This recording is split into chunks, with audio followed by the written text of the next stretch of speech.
আল কোরআনে জালিম আবু লাহাব। চলুন শুরু করা যাক।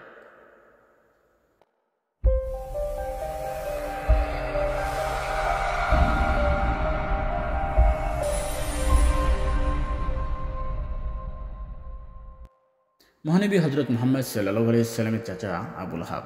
আবু লাহাবের স্ত্রীর নাম আরওয়া। চাচার চাচি সমানে সমান, দুজনেই ইসলামের ঘোরতর শত্রু। তারা অনবরত ও অবিরত মহানবী হজরত মুহাম্মদ সাল্লাল্লাহু আলাইহি ওয়াসাল্লামের বিরুদ্ধে অপবাদ দিত। সুযোগ পেলেই তারা নবীজিকে কষ্ট দিত, অপমানিত করত মহানবীর অনুসারী ও সাহাবীদেরকেও।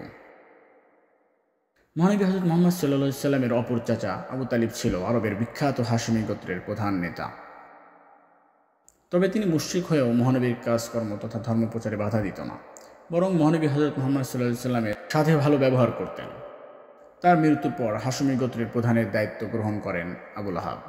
ফলে মহানবী হজরত মুহাম্মদ সাল্লাল্লাহু আলাইহি ওয়াসাল্লামের উপর অত্যাচারের মাত্রা বেড়ে যায় বহুগুণ। তার তীব্র আক্রোশে নবীজির জীবন বিপন্ন হয়ে পড়ল প্রায়। পবিত্র কুরআনুল কারিমে আল্লাহ তাআলা তাকে আগুনের পিতা বলে অভিহিত করেছেন।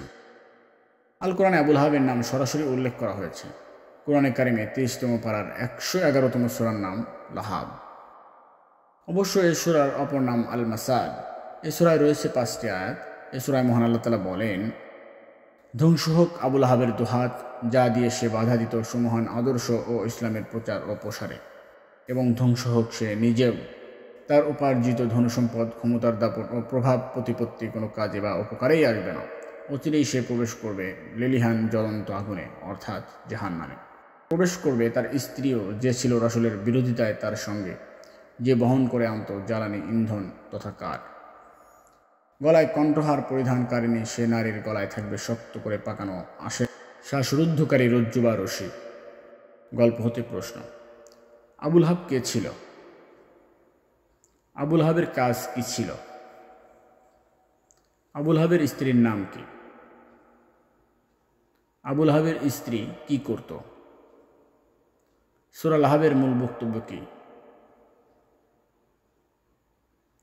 উত্তরগুলো কমেন্ট বক্সে জানাতে পারেন। প্রিয় দর্শক, আমাদের কাজগুলো ভালো লাগলে চ্যানেলটি সাবস্ক্রাইব করে রাখুন, যেন পরবর্তী কাজগুলো সহজেই পেয়ে যান। আজকে এ পর্যন্তই। ধন্যবাদ।